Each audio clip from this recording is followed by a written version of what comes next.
Hi everyone, here's my sixth and almost final video on my process of learning Lazarus. I thought I'd do a little video just sharing what I do in the final few hours before a presentation. So it's about 2 o'clock in the afternoon now, and the presentation's tonight at 7 o'clock or so. And so what do I do on that final day? Well, one of the things I do is I wake up with a sore throat.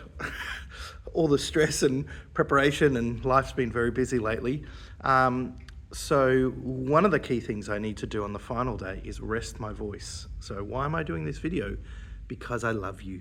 But no, I make sure I drink lots of water, I stretch, I actually think of my voice as an instrument that I need to prepare.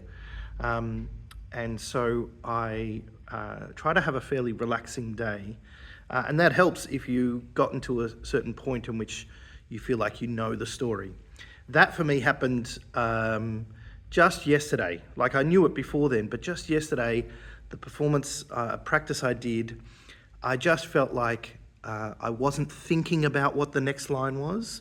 It was already there. I just knew the story. I'd lived it. I'd walked in it so much that now it was something I was familiar with. Now it was almost like telling my own story. If you ever, I sometimes relate to, I think about, people ask me, how do you memorize words? And I ask them, well, if you went on a holiday and you told me about that holiday, you could talk for hundreds or thousands of words about that. And you didn't memorize those words, you lived the experience of the holiday and then you told the story. And so I want to relate to Scripture in the same way, that I get into it, I experience it, I time travel back to the time in my mind and in the space. And so I actually now feel like I've walked on the road with Jesus and Martha and Mary and the Jews coming from Jerusalem and Jesus standing at the tomb. Those moments are start to feel like something I witnessed with my own eyes and experienced, and I could hear and see and smell and everything. It all, it doesn't come alive to me. I just remember that it was alive, that it did happen, and I've now sort of feel like I've experienced it. So now when I'm telling the story, it's not just a recital of words.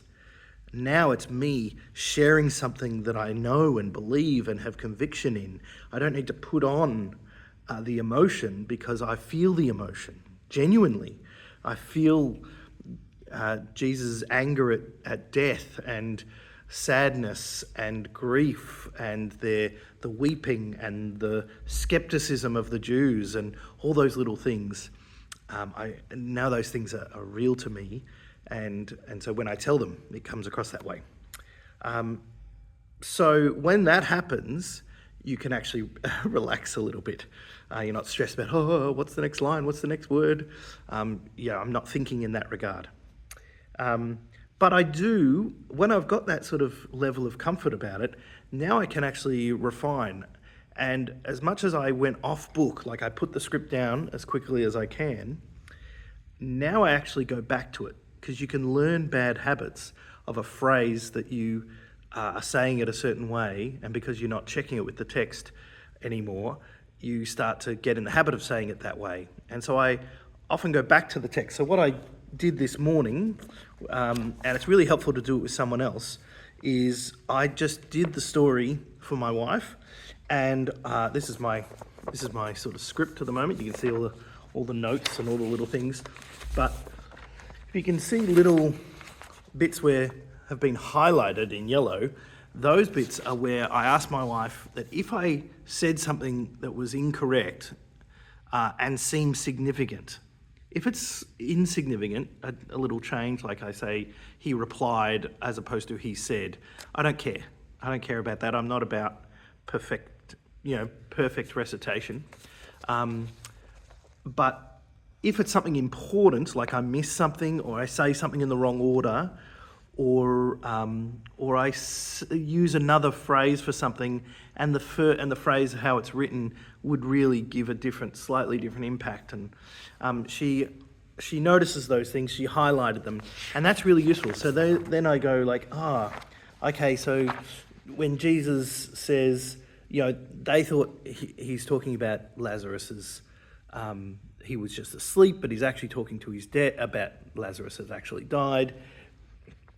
So the line is, so then he told them plainly, Lazarus is dead. The way I was doing it, I think, so then he told them clearly or something like that. And so plainly is a better word. So she highlighted that. Now, if I forget that, at this stage, it's going to be fine. And as long as I, say the story. But these are things I can work on in the last few hours, just refining those little bits. I don't get stressed about them, but it's just an extra little polish that I can give to it. Then the other thing I do is speed runs. So I just try and race through the text just to see how well I know the words. I might even distract myself to see how much I'm not having to think. So I might juggle a ball or throw a ball against the wall or something like that so that I'm having to think of something else while saying the words. And that's a good way of just testing how much do you really need to think about what you're saying. Because if you don't need to think about it, then it's really comfortable and natural, and it just is flowing out, so you can do something else while you're doing it. Because a lot of performing is doing multiple things. You're doing something with your hands whilst you're speaking, and it's all supposed to be organic and together.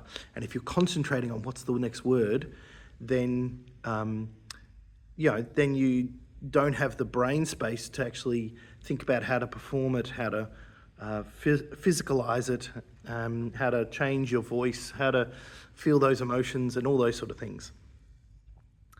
The other little thing I do is I keep playing, like I said in my last video. I keep experimenting with different things. One of the things I've done in this one is right at the last moment, I went, there's a moment where the Jews, and they just call them the Jews, even though they're all Jews, but the Jews, they're the ones who have come from Jerusalem to visit Mary, and they're the ones that Jesus is doing this miracle for. And the Jews say, they see Jesus weep, and they say, see how he loved him. And then the other said, could not he who opened the eyes of the blind man have kept this man from dying? And there's multiple ways you could do that. You could do that out of grief. Could not he who opened the eyes of the blind man kept this man from dying? Longing. But because the point of this story is that the Jews don't believe that that God has sent Jesus, and that he is doing this miracle in order that they may believe that who Jesus is. So I go, okay, so actually a quality of the Jews here is unbelief.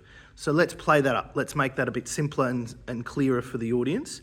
And so I've got these two Jews, they're observing, they're not mourning, they're there respectfully, as like visiting Mary and Martha out of respect, like going to a funeral. But they are looking on, and one of them says, see how he loved him. He's respecting that he really did love him. See, he's weeping over. And the other one says, bah. I'm actually going to add a little bah, that's a, could not he who opened the eyes of the blind man have kept this man from dying? If he really loved him, then, and he really was a miracle worker, which we don't believe, then couldn't he have kept this man from dying? They're putting, it's the old classic, if God is good and loving and can do anything, why does evil happen? They're discussing that right there and then. And so Jesus is able to go, okay, I'm saying this so that they will believe. And then the final line, or at least in verse 45, is, therefore those who had come to visit Mary and saw what Jesus did believed in him.